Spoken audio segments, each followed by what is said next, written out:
In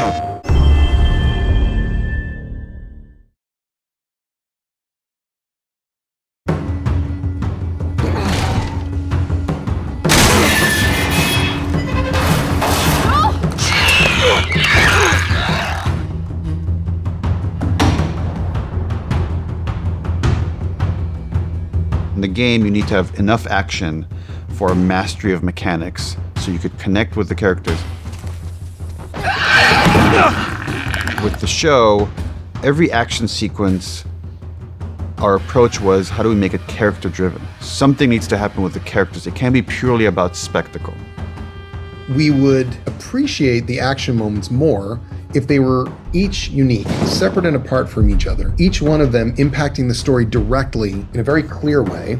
With the show, where we had to do things differently than the game, is games have healing mechanics, and healing doesn't work quite that way on television. It's just we can't crouch, bandage, and be fine. So violence has a different impact. Smaller bits of violence do a lot more damage, and the damage lasts much, much longer or permanently.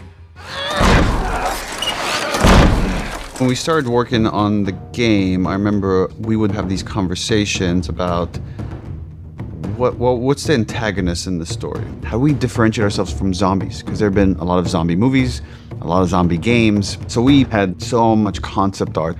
Young Nam, one of our concept artists, eventually they took these like kind of fungal growths, these photographs of them, and this person that was kind of slumped against a wall and bashed them together.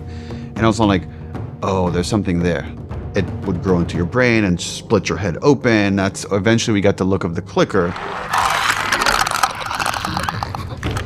I believe the first introduction to a clicker is one that's right up in your face. We do that on purpose. It's a jump scare that works because we do everything we can. We want it to be as moody as possible. We've got the flashlight right up in its face when it attacks, and it feels violent. It feels frightening. My own way of kind of thinking about whenever I was animating a clicker is that these are alive human beings that have something kind of pulling their strings. They move in the right direction, but it's almost like someone's pulling them in that direction. We tried to be true to the idea and the concept of the cordyceps, and we tried to make sense out of the evolution of each of the enemy classes that we have. And in fact, we started out with designing the clickers. The clicker bloom was definitely an aha moment. It was sort of like mushroomy. It would create volume into the space and look more like foliage. There is this freshness to watching the HBO show. We shared a lot of the concept art from the original game, and they actually used a lot of it very faithfully. The infected were needing to have an emotional impact. As the infection basically grew stronger, they lost their sight. Like gauge distance, this echolocation. We hired the actor Misty Lee.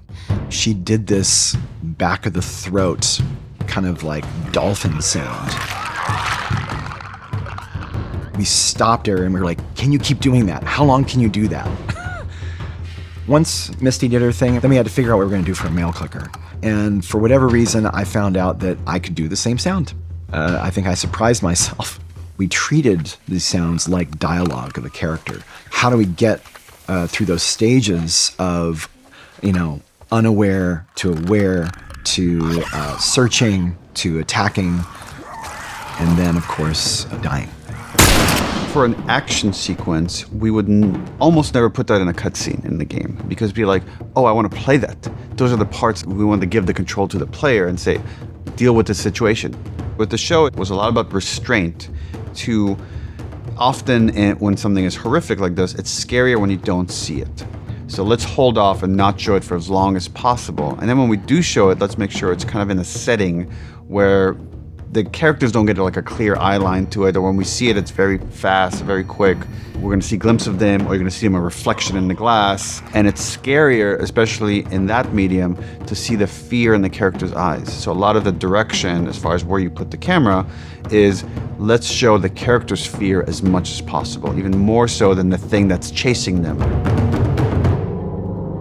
There's a huge audience with HBO. that millions more are going to be able to experience this. And I think being able to be a part of something that has the legs that The Last of Us has, and this type of character, it's really humbling. It's something that I would never have expected.